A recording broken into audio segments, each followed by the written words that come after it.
I'm gonna make so much enemies today.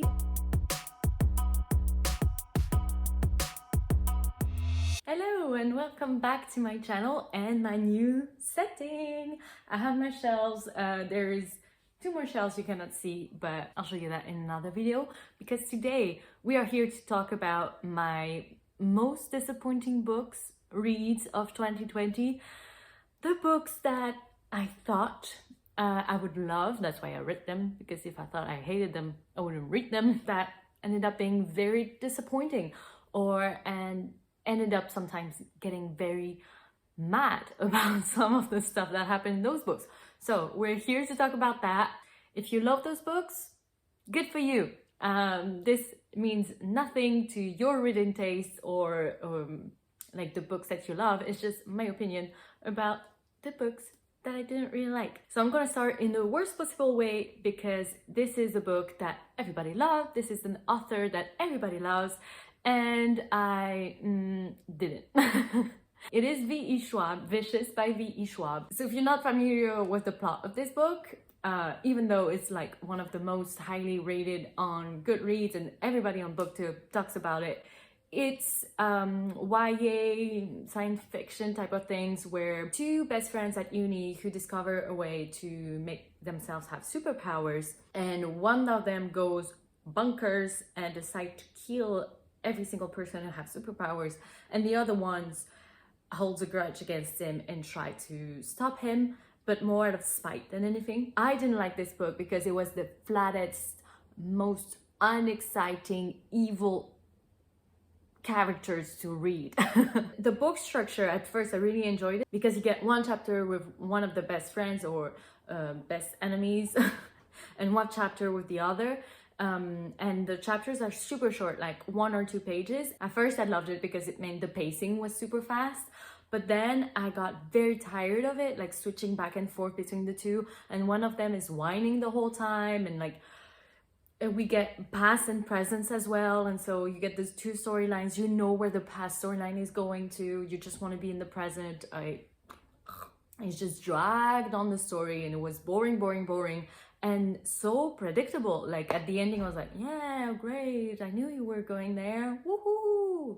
And I know there is a sequel, but I don't even want to read it because I feel like I already know what's gonna happen in it. And there was like 2 feminine characters that were quite interesting, but the rest was like boring. I do not give up on V. Schwab though. Like I really want to read more of her stuff, so if you want to recommend me things you think I will like better, leave a comment.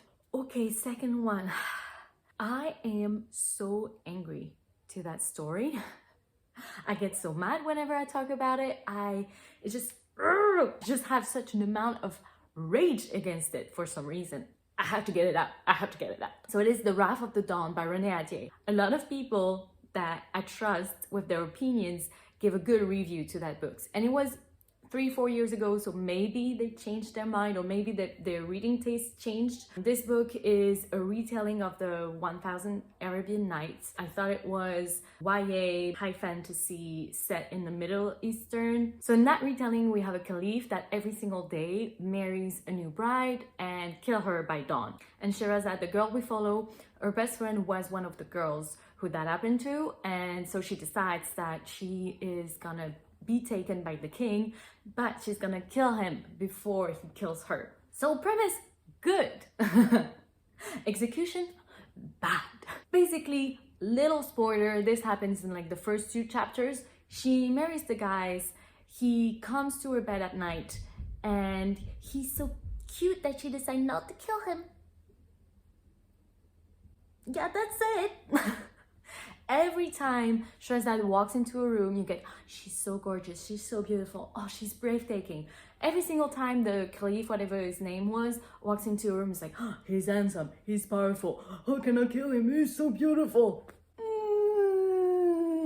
Can we have some depth into those characters?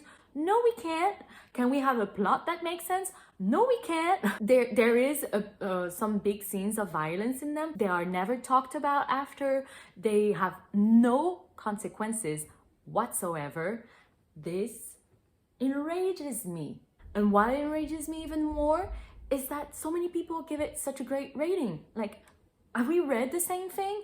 I got so mad just rethinking about that book. I just changed my rating from 2 to 1 star because this book makes no sense. No sense. And it's a super low fantasy. There is no magic.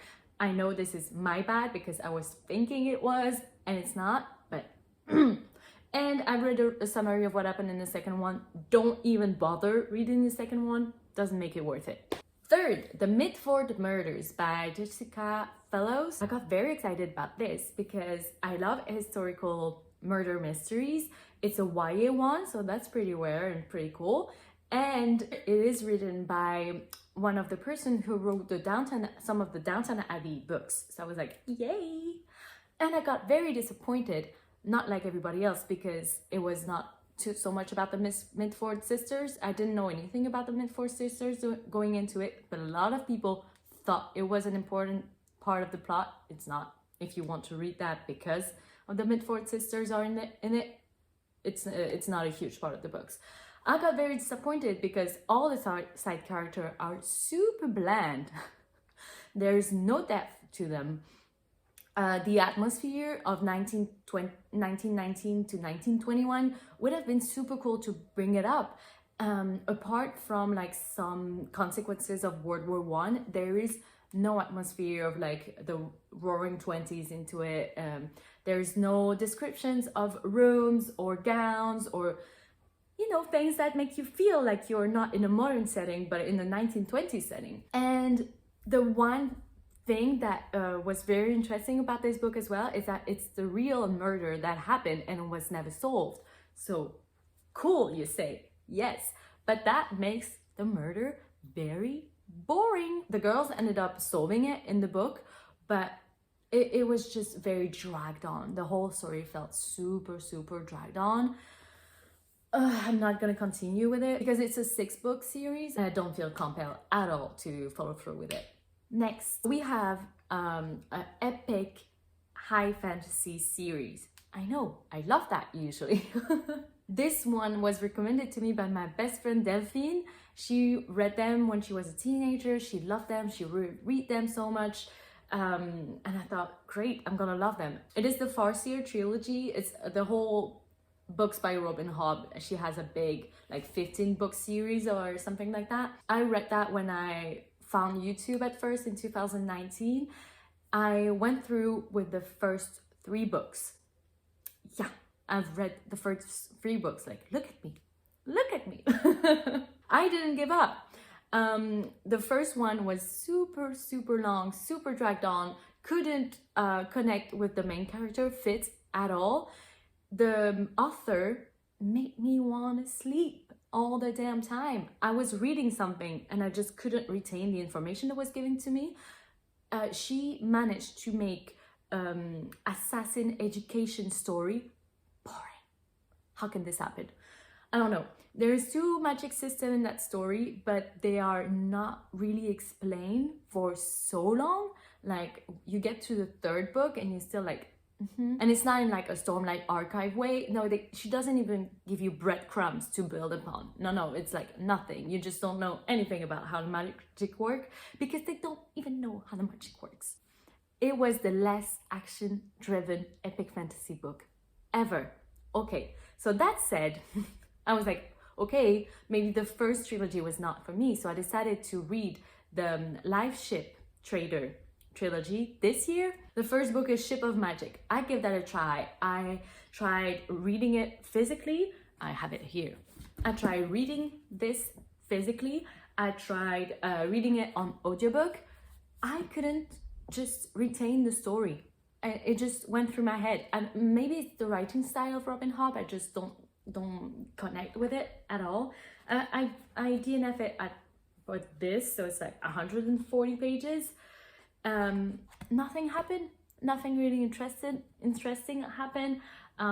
There was potential, but none of the character appealed to me. And even though like the premise seems great and I really want to, I can't. If you think you can say something that will make me love this or convince me to read it, leave me a comment and I would love to love that author. I just don't. Okay, another murder mystery YA. I thought was going to be great. So, truly Devious series. It's a girl that is passionate about solving crimes that goes to a boarding school in New York, upstate, I believe, to solve the murder, the unresolved murder that happened in the 30s, 40s in the boarding school. Like, give me all of it. I'm super excited about it. This is all I want.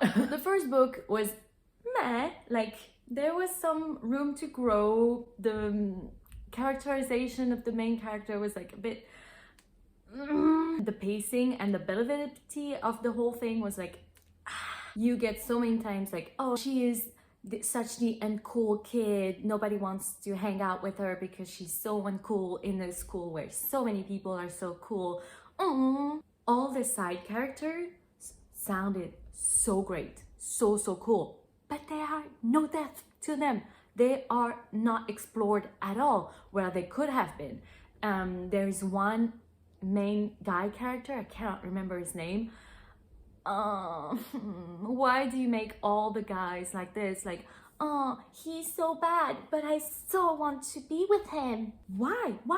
Because he has a cute smile. Yeah, we are so shallow. But the school setting was cool. The backstory was so cool. The murder we're trying to solve was so cool. There was some secret passages and stuff. Great.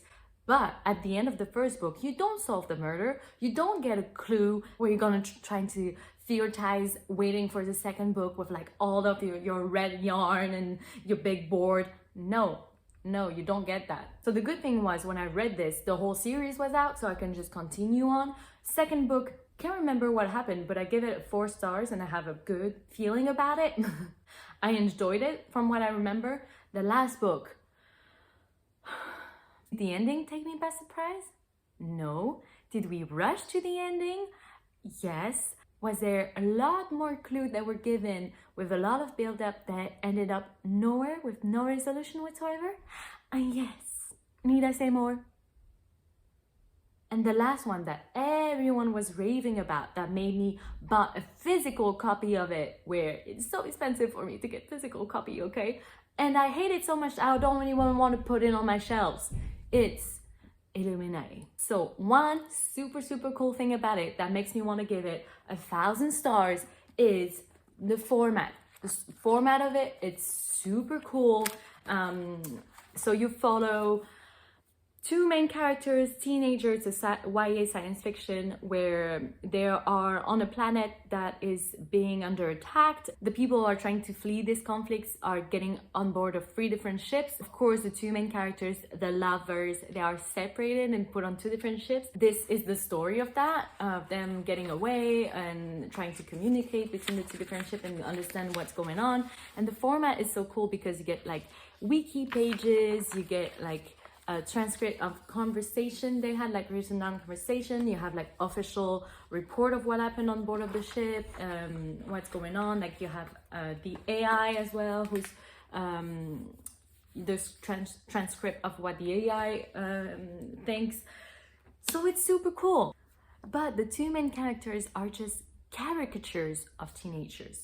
The main girl, like, she is a powerful badass girl, and that's it. That's all there is to her. Her sassiness, like, okay, I understand, she's sassy, she's witted, she is quick thinking and quick-minded and always have like something to say, but can we have some depth to her? No, we can't. And the boy,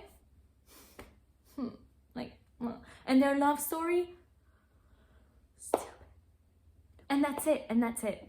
One more thing that got me so angry to this, it's the AI part. It doesn't make any sense. When you read Asimov and you understand the 3 laws of robotics, this does not follow that at all. And so for me, it didn't make sense. Like the decisions that were taken, like, what? There are huge things at stakes here, and I didn't care at all.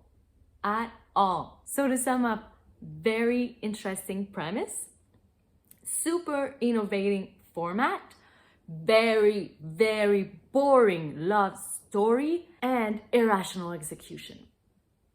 1 star. So if you're still here and you don't hate me, leave me a like, a comment, and I will see you next week talking about my favorite reads of the year. I hope you'll be there for that and we can love some books together. Bye!